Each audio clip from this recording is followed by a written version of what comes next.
നമസ്തേ. വൃന്ദാവനം ബാലഗോകുലത്തിലേക്ക് എല്ലാവർക്കും സ്വാഗതം. ഇന്ന് ചെറിയൊരു കഥയാണ്. കാളിദാസനെ കുറിച്ചാണ് ഇന്നത്തെ കഥയിൽ ഉൾപ്പെടുത്തിയിരിക്കുന്നത്. ഒരു ദിവസം കൈലാസത്തിൽ ശിവനും പാർവതിയും തമ്മിൽ ഒരു തർക്കം നടന്നു. വിക്രമാദിത്യ മഹാരാജാവിൻ്റെ സദസ്യരിൽ കാളിദാസനാണോ അവഭൂതിയാണോ ശ്രേഷ്ഠൻ എന്നായിരുന്നു തർക്കവിഷയം. മഹാദേവൻ പറഞ്ഞു, രണ്ടുപേരും സമർത്ഥന്മാർ തന്നെ, എന്നാൽ കൂടുതൽ കാളിദാസനാണ് കൂടുതൽ ബുദ്ധി. എന്ന് ദേവിക്ക് സംശയമുണ്ടെങ്കിൽ ഭൂമിയിൽ പോയി ഒന്ന് പരീക്ഷിച്ചു നോക്കൂ.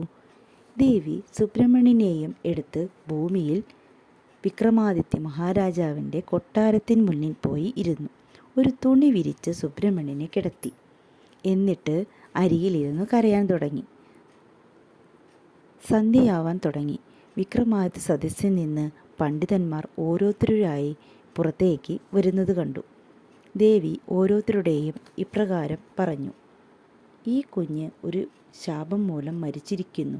എൻ്റെ പക്കലുള്ള ഈ സമസ്യ കൃത്യമായി പൂരിപ്പിക്കുകയാണെങ്കിൽ എൻ്റെ കുഞ്ഞ് ജീവിക്കും. ദയവായി ഇതൊന്ന് പൂരിപ്പിച്ചു തരാമോ? കുറേ പണ്ഡിതന്മാർ സമസ്യ പലതരത്തിൽ പൂരിപ്പിച്ചു. എന്നാൽ കുഞ്ഞ് ജീവനോടെ എഴുന്നേറ്റില്ല. അപ്പോഴാണ് അവബോധി പുറത്തേക്ക് വരുന്നത് ദേവി കണ്ടത്. അദ്ദേഹത്തിനോട് ദേവി സമസ്യ പൂരിപ്പിക്കുവാൻ അപേക്ഷിച്ചു. എന്നാൽ കുഞ്ഞ് ഉണർന്നില്ല. കുഞ്ഞ് ഉണർന്നില്ലല്ലോ എന്ന് ദേവി പറഞ്ഞു. അപ്പോൾ എനിക്ക് ഇത്രയേ ചെയ്യാൻ സാധിക്കൂ എന്ന് പറഞ്ഞ് അദ്ദേഹം അവിടെ നിന്നും പോയി.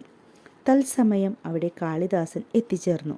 ദേവി കാളിദാസനോടും സമസ്യ പൂർത്തിയാക്കി തരുവാൻ അപേക്ഷിച്ചു.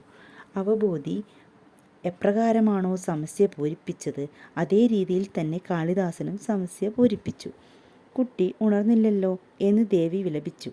അപ്പോൾ ഈ സമസ്യ ഇങ്ങനെ മാത്രമേ പൂരിപ്പിക്കുവാൻ സാധിക്കൂ. കുട്ടി ഉണർന്നില്ല എങ്കിൽ അതിന് ഒരേ അർത്ഥമേ ഉള്ളൂ: ഈ കുട്ടി മരിച്ചിട്ടില്ല എന്ന് പറഞ്ഞ് കാളിദാസൻ പോയി. കാളിദാസനും അവബോധിയും ഒരേപോലെ സമർത്ഥരാണ്. എന്നാൽ കാളിദാസനെ അവബോധിയെ അപേക്ഷിച്ച് ആത്മവിശ്വാസം കൂടുതലാണ് എന്ന് ദേവിക്ക് മനസ്സിലായി. സന്തോഷത്തോടെ ദേവി സുബ്രഹ്മണ്യനെയും കൊണ്ട് കൈലാസത്തിലേക്ക് മടങ്ങി. ഈ ചെറിയൊരു കഥ ഇഷ്ടപ്പെട്ടു എന്ന് വിചാരിക്കുന്നു. ഇഷ്ടപ്പെട്ടാൽ ഒന്ന് സപ്പോർട്ട് ചെയ്യണേ. നമസ്തേ.